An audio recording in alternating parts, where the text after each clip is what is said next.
The Leafs are in a bad spot, just like your hairline was 5 years ago, pal. In a bad, bad spot. After falling to the Panthers in overtime, they now trail 3-0 in the best of seven. And there are some troubling themes popping up throughout this series, Dave. We'll get into them on today's edition of Locked On Leafs, part of the Locked On Podcast Network. It's your team every day. You're Locked On Maple Leafs, your daily podcast on the Toronto Maple Leafs. Part of the Locked On Podcast Network, your team every day.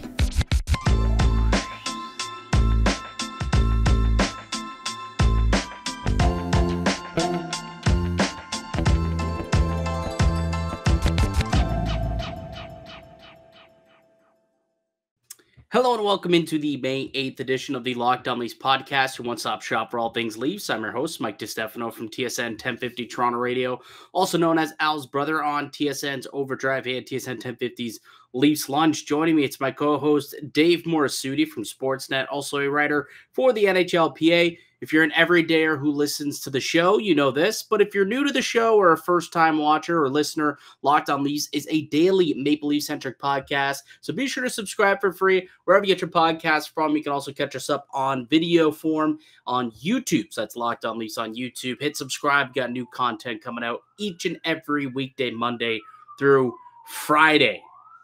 Leafs fallen 3-2 in overtime in game number 3 of the second round. Now find themselves in a hole down 3-0 in the best of 7. How you feeling, Dave?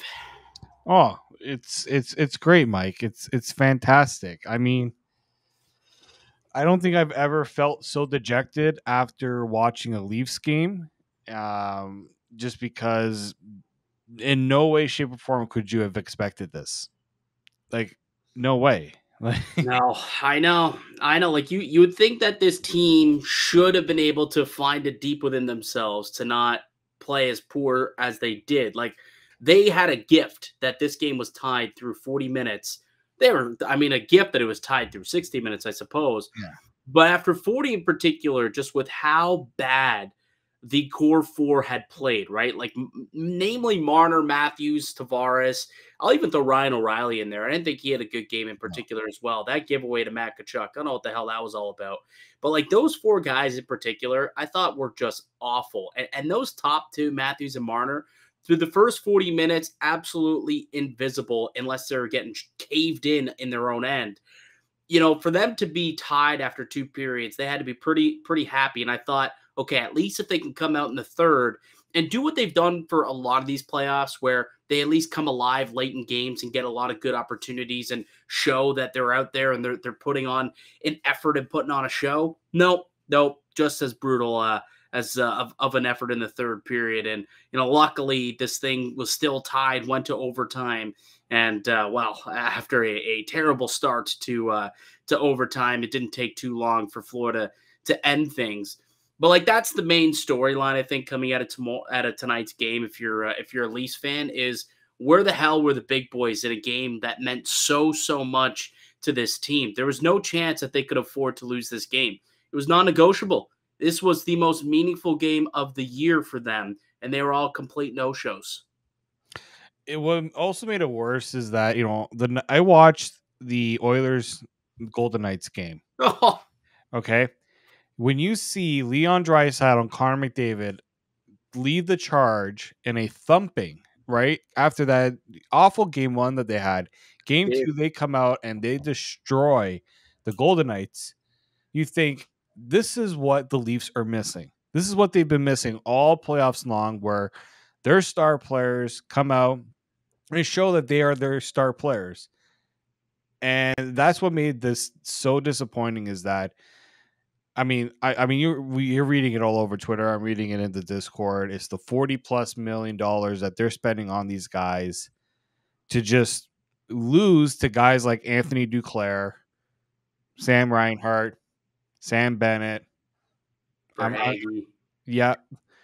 Verhaeghe. Tkachuk, obviously. But like Tkachuk is at least up to the level of 4 guys. But you're losing to guys who, even like Duclair, Bennett, and Reinhart, all 3 of them were given up by many teams to the point where Florida brought them in, and it changed the whole direction of that Panthers team. And the Leafs were just, there was just no, like, they're the big, I think the big thing is the Leafs look like a team that's lacking unity right now. They should be the most united group to try to get themselves out of the hole that they dug themselves into, and they're not. The Panthers, they were down 3-1 against the Bruins. They all band together. Matthew Tkachuk, after that game 5, had that speech of, we're going to come back here in game 7. We're going to win this. And it was kind of like you saw that Panthers team come together, rally together to get to where they are now. So who's that guy here in Toronto that says, "Hey, we're going to be back here for Game 6. Don't you worry about it"? Who's that guy? You think? It should be John Tavares. He's the captain, but in my opinion, it should be Austin Matthews because he is the best player. See, I don't see either of those guys actually saying it. You know who I think says it, and the guy who has that in him, Morgan Riley. I think Morgan Riley's the type of player who could get up there and say, "Hey, boys, enough's enough. Let's quit, playing the way we are. We're better than this. We got to wake up here, or else our season's done." I mean, they're already in an 0-3 deficit. Like, this is nearly impossible to climb out of. Only a handful of teams have been able to complete a reverse sweep. Yeah, but they at least need to come out and put together a couple of games here and not get swept. I mean, that a sweep here against the Florida Panthers, I don't know about you, Dave, but that would completely undo all of the positivity that came through this team a week ago when they actually won a round and made it through to the second round for the first time in 19 years. To come out of that and get swept, honestly, it's almost worse. It's damn near worse than if they would have lost again in the first round. I don't know how. Maybe it's just, because I'm sitting here and this is a little bit of a recency bias and, the blood is still boiling a little bit from watching that piss poor effort. But I don't know how the hell you get swept after, finally doing something. Like, I thought this was going to unlock a new level for the Leafs when they won that round. And they really have not. I mean, yes, they were outplayed, I guess. Game 1, I think Florida won that. They're the better team. Game 2, I thought Toronto was pretty much the better team. They got a little unlucky with some good goaltending. But tonight, they were outplayed. They didn't deserve to win that game. When your leading shot getters is David Kampf and Eric Gustafsson, who played like 12 minutes tonight, when those are your leading shot getters on the night, I mean, you don't deserve to win. Absolutely not. That just goes to show how absolutely invisible your top stars were. Yeah. Invisible. I mean, I honestly I can't fathom that these players, Matthews, Marner, Tavares, I'll chuck O'Reilly in there. I thought Nylander had a couple of good shifts when he was playing with the fourth line, but when he was playing alongside Tavares and Yarncroc, not a whole lot from that guy either, or Yarncroc. But in a game that meant so much to not go down 0-3 in a series, to try and cut it in half and give them a puncher's chance of fighting back into this series, that's what is so upsetting about it. And when you talked earlier about how Leon Draisaitl and Connor McDavid, how they were able to, come off a loss and rally their team, that was only 1-0. It's not like it was 2-0. But guess what happened a few hours earlier?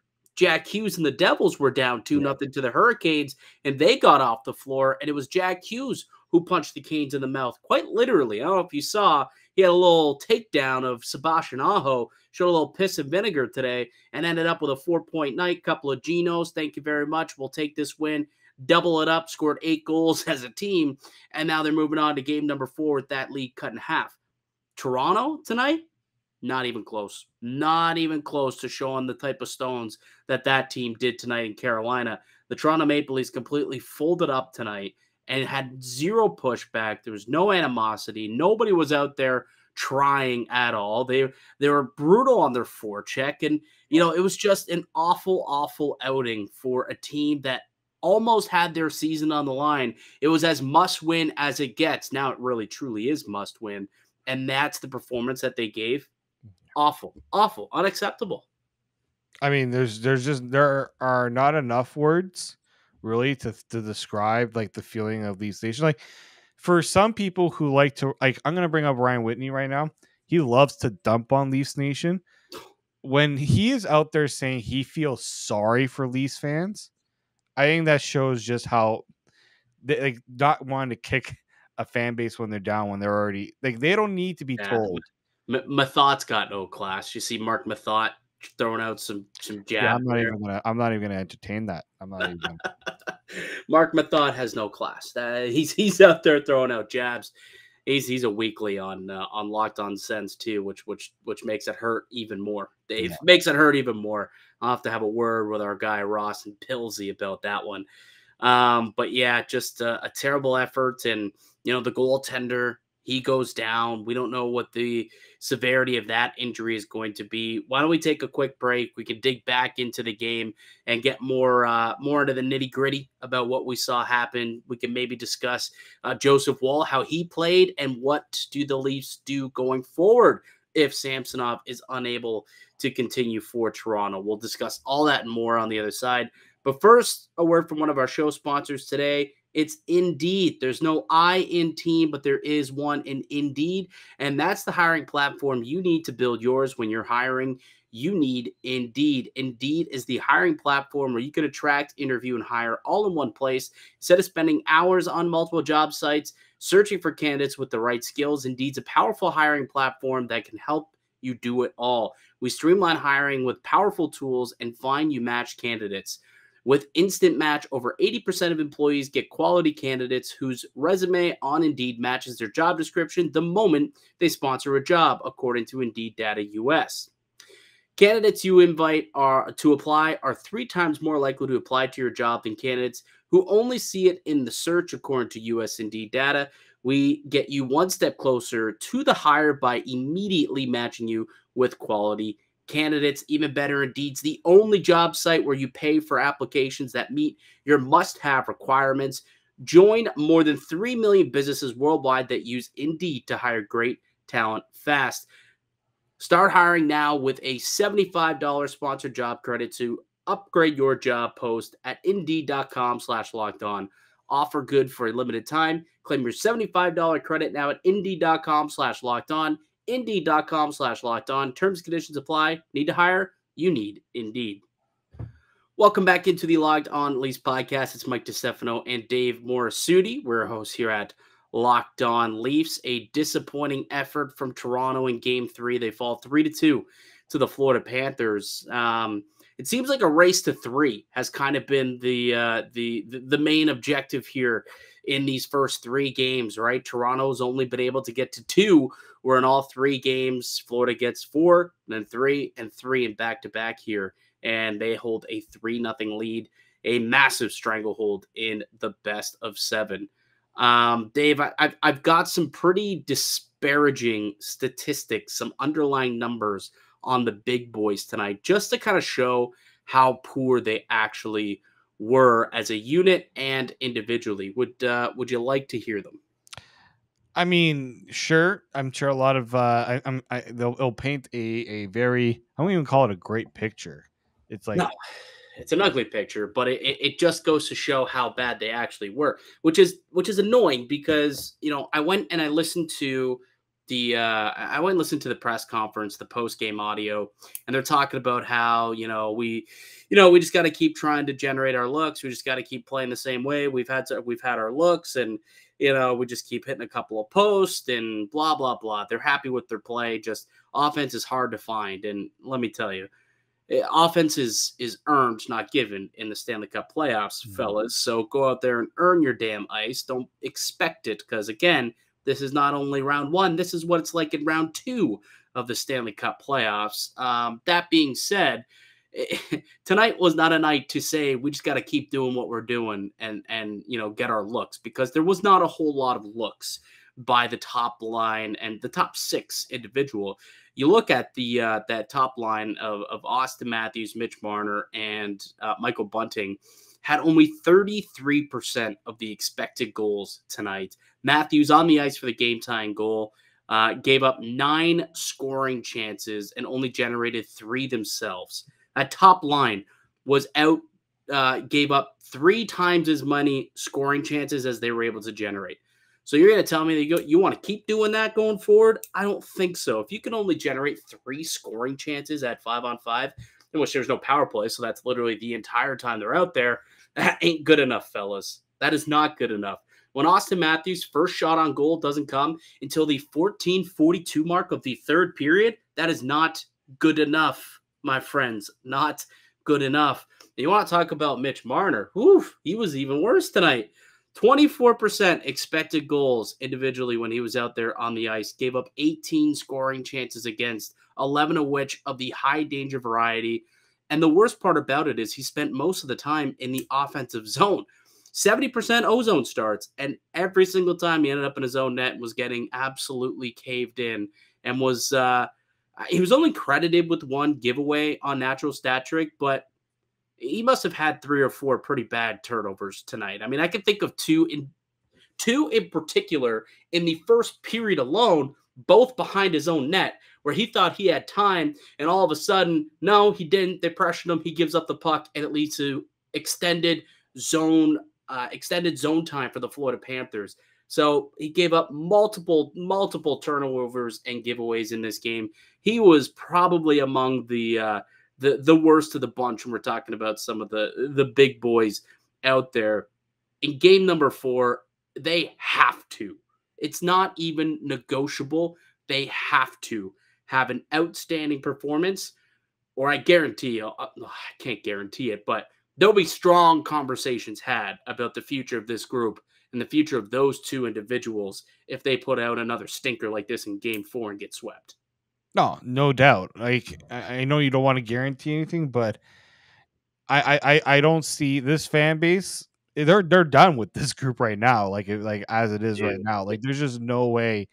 There's just no way. And what makes this even all the more troubling when you bring up all the stats and everything that didn't go right is that, and you bring up like some of the comments from Sheldon Keefe tonight, it's that this has been a problem. We have seen this happen with the Leafs.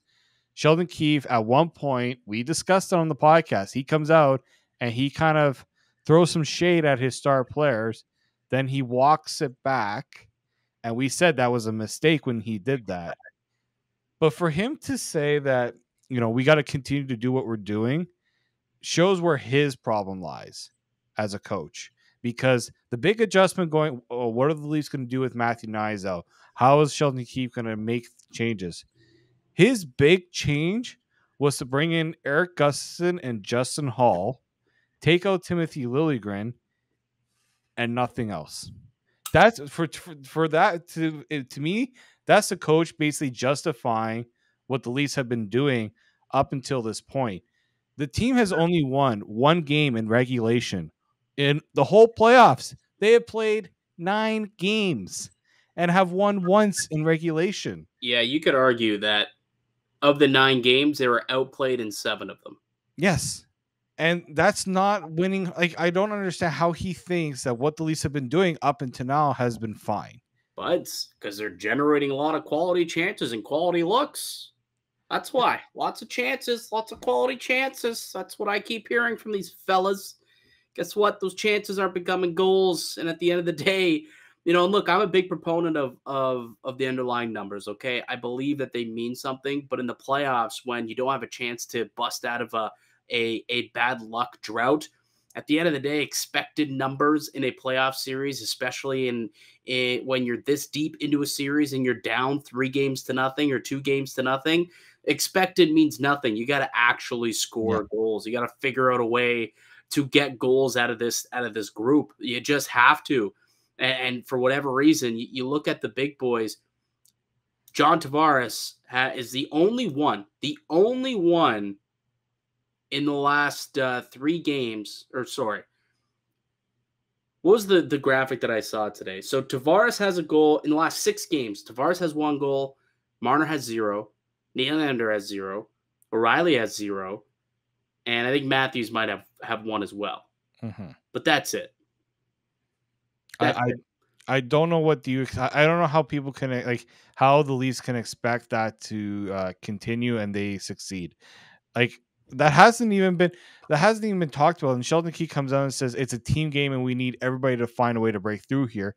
We know what he means by everybody. He's just not willing to say it's those guys that are getting paid the money to perform to do it. So you just brought up the tail end of a quote that I had written down here that really bothered me. So that was the tail end of the quote. So he was asked about Mitch Marner and why Marner tonight struggled to find offense and has struggled the last, few games here to really get going.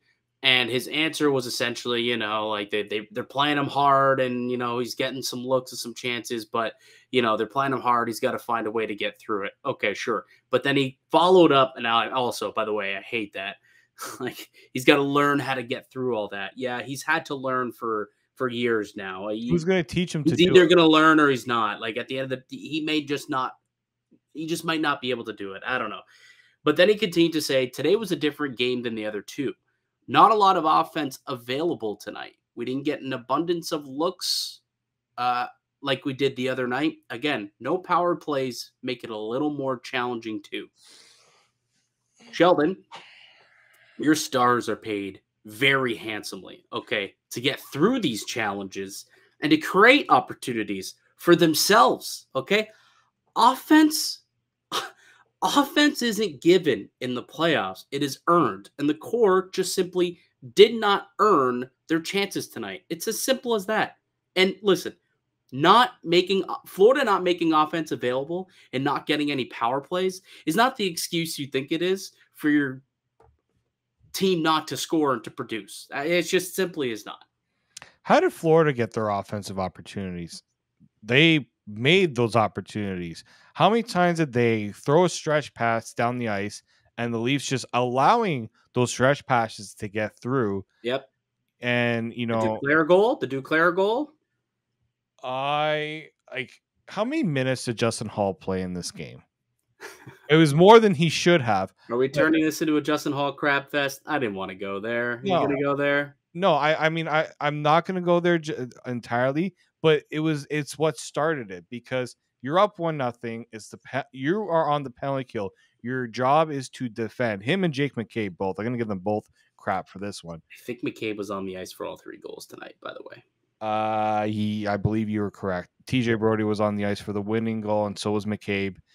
But here's where the Florida Panthers, I'm going to bring up the overtime goal instead.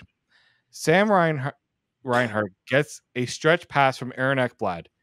He's got about 3 or 4 Leafs in his vicinity. And so they all back off. Yeah, they all back off. And instead of him going into the zone alone, he stops up, sees that the rest of his team is making a change, does a little curls back, goes into the zone, finds a way to get through the Leafs, gets rid of the puck to an open guy on the wing.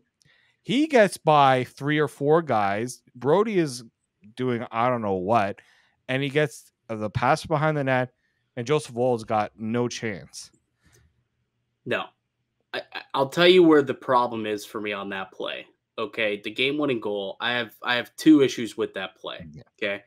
The first one, so Sam Reinhart stops up, right? Yep. TJ Brody had an opportunity to pressure him as the puck carrier and try and knock it loose or force him to pass it back, to his defenseman or kind of regroup.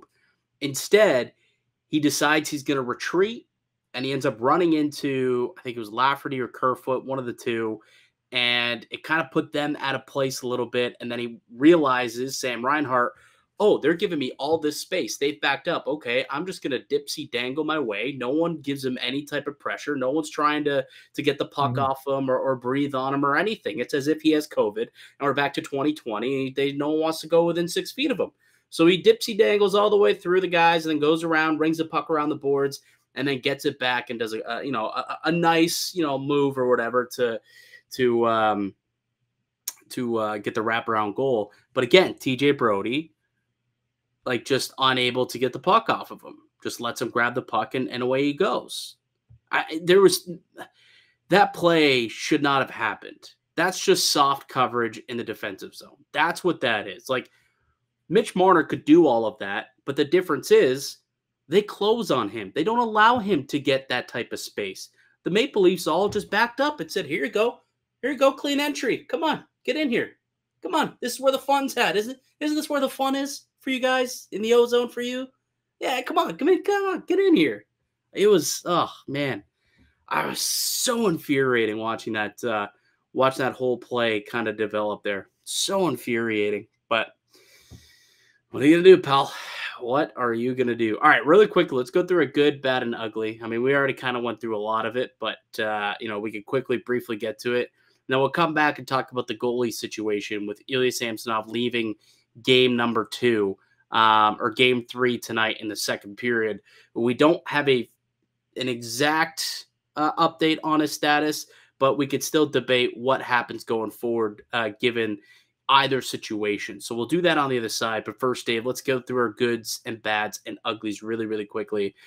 We've talked a lot about, the bad and the ugly tonight already, but what was something that was good tonight? What's something positive that you think you could pull from the outing? I'm going to give it to David Kampf and Sam Lafferty, the only two Leafs that decided to really show up.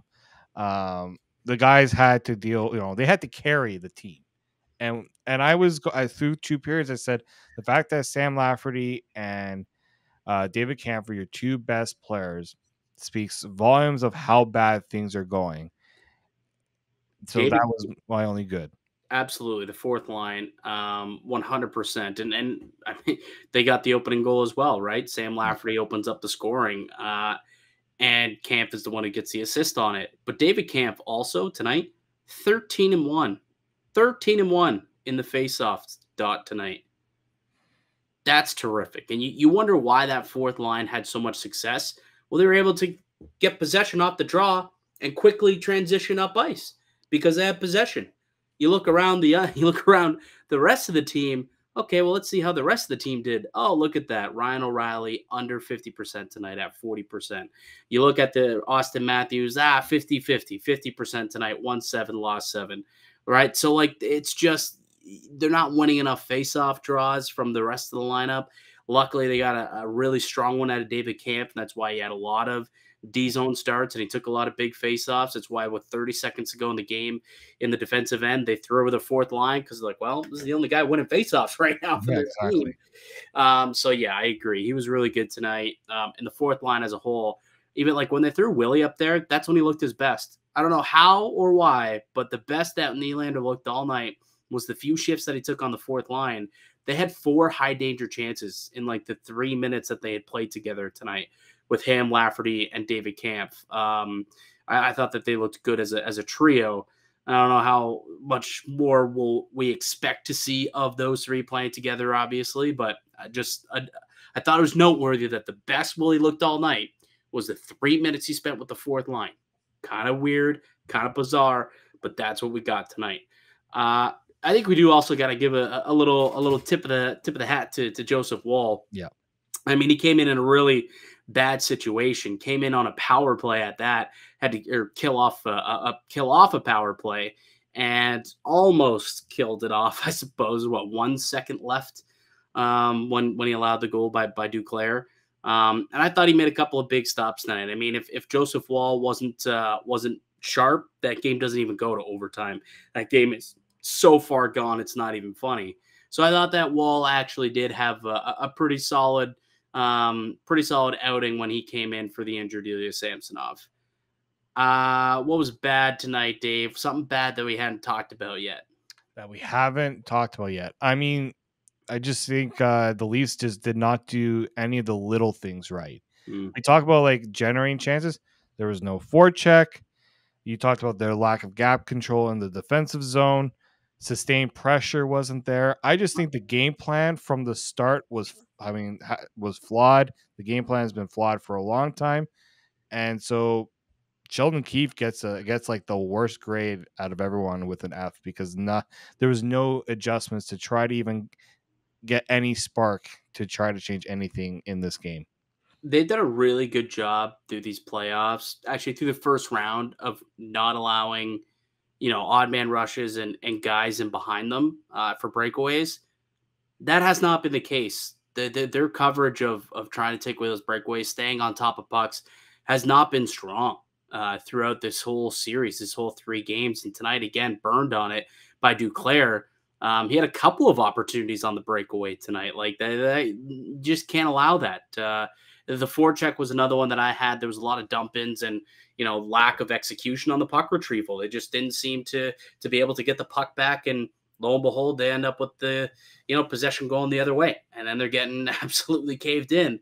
A lot of the times that was the big boys who were doing it, because you look at the time offensive zone possession tonight, you have the top player from that top line who had actual possession time on their stick is Mitch Marner with 26 seconds. So no one else on that top line was able to have more than 26 seconds of ozone possession time, and which just means they had no possession time whatsoever when they were out there doing their thing, because they were spent most of the time in their own zone.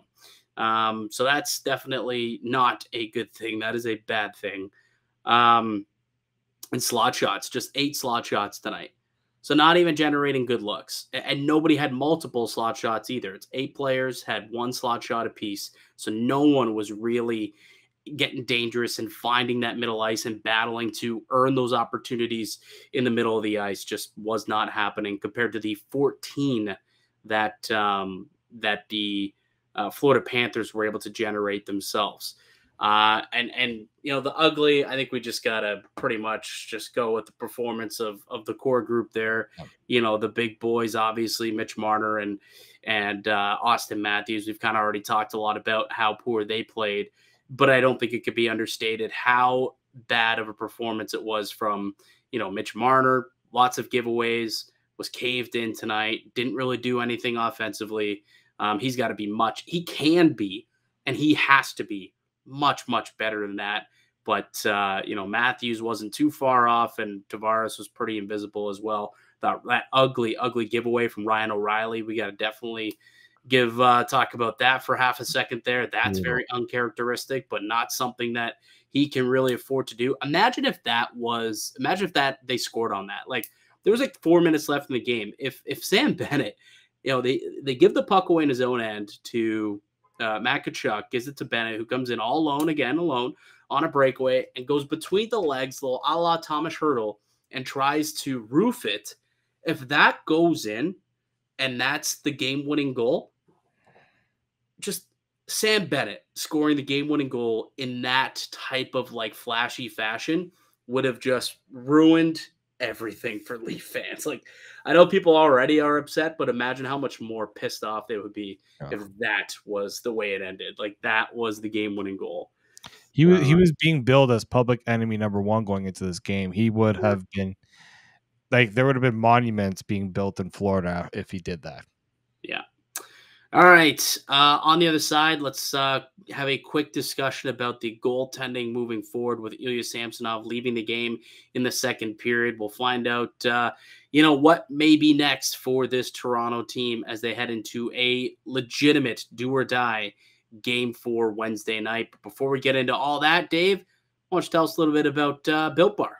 Yep. If you're looking for a delicious snack but don't want all the sugar and calories, then you need to get the best tasting protein bar ever, and that is Built. You got to try them. If you're like me and you're looking to get healthier snack choices but don't want to compromise on taste, then you got to go and try Built Bar, because they taste amazing and are healthy for you, because they have amazing macros like 130 calories, 4 grams of sugar, and a whopping 17 grams of protein in every bar. They're made with 100% real chocolate and come with unbelievable flavors like churro, peanut butter brownie, and cookies and cream. And now you don't need a way to get a box. For years, they've been talking about ordering Built at Built.com.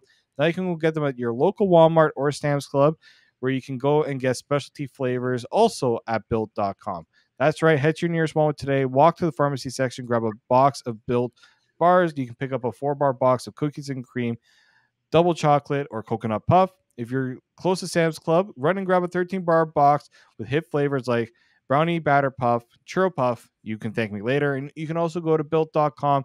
Use the promo code LOCKEDON15 to get 15% off your order. That is promo code LOCKEDON15 for 15% off at Built.com. Welcome back into the Locked On Leafs podcast. I'm Mike DiStefano. Got Dave Morassutti with me. Leafs with a 3-2 overtime loss and are now in a pickle, down 0-3 in a best of 7. And even worse news, might be having to go into a do-or-die game without their starting goaltender. Ilya Samsonov left the game with an injury in the second period. Luke Shen running into his own goalie. He was shaken up, stayed on the ice for a while, and then came out of the game down the tunnel, did not return.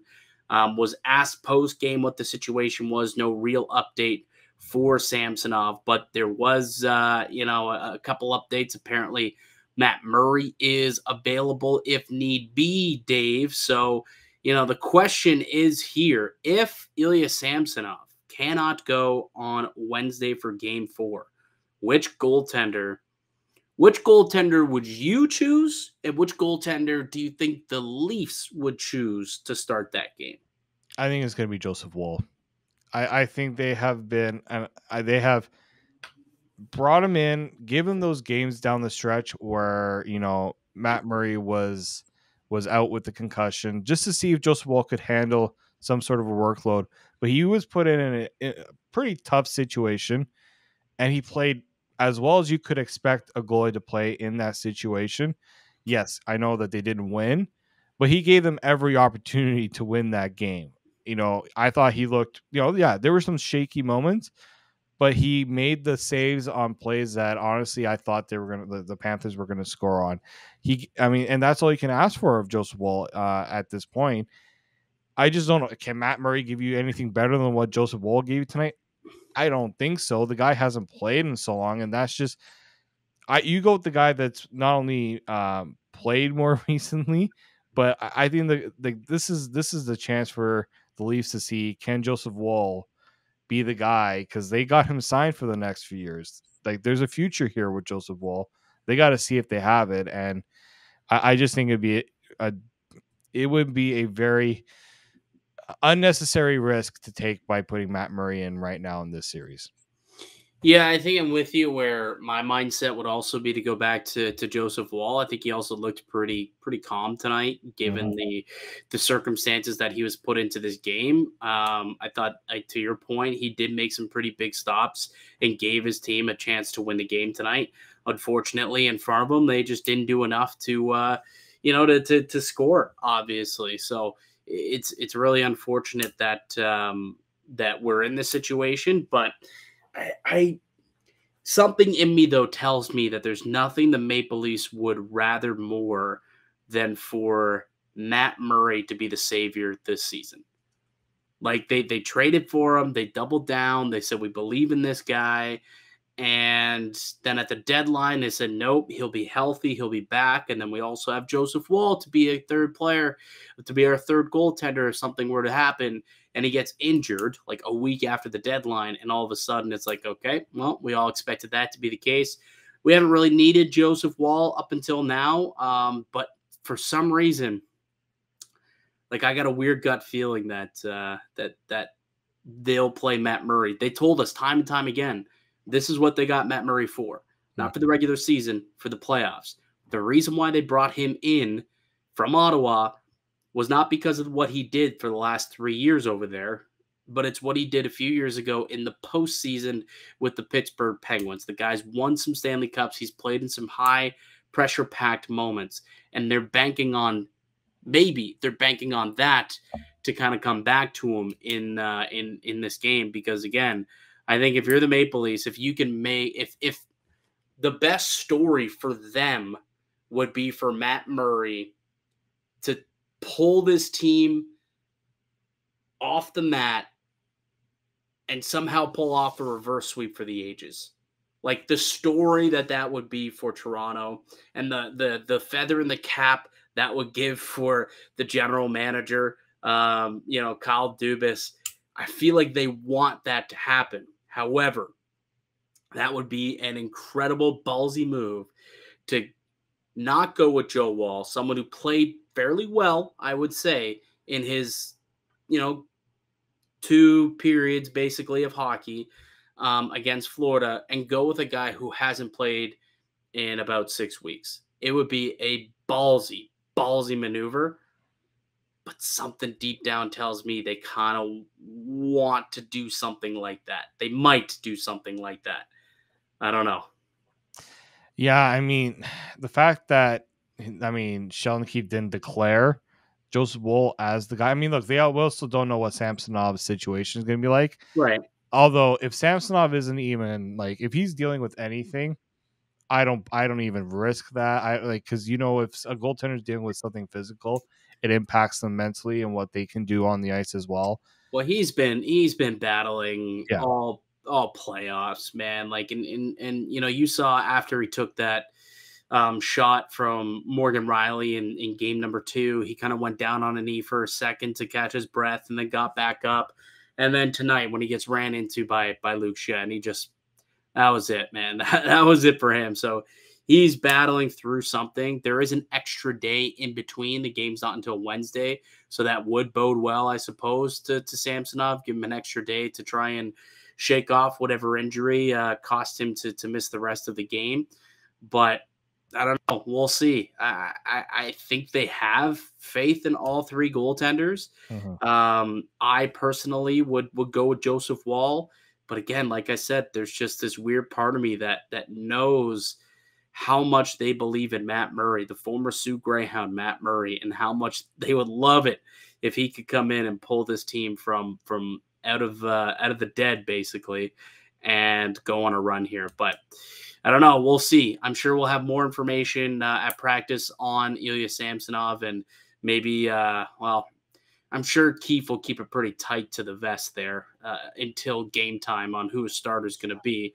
That's just the gamesmanship that we've seen out of him, I guess, throughout the entire playoffs. So I would not expect for him to name a starter tomorrow, but we'll see what happens, buddy. We shall see. What I do know is whoever does start, boy, is there the most pressure on that goaltender to win a hockey game more than anything else that we've had in a very long time, because a series sweep, oh man, that would be catastrophic if they were to get swept in round 2 by the Florida Panthers. So lots and lots of pressure on the goaltender who does start in game 4. All right, pal. That'll do it for us here today on the podcast. I'd like to thank you all for listening and supporting the show. You can subscribe to the Locked On Leafs podcast on all podcasts and platforms to receive daily Leafs content. Follow myself on Twitter at Mickey_Canuck. Follow Dave at D_Morassutti. Follow the show as well at Locked On Leafs. Leave a like and a comment on this video as well. That would be greatly appreciated. We'll be back with another episode for y'all tomorrow. But until then, keep it locked right here on Locked On Leafs.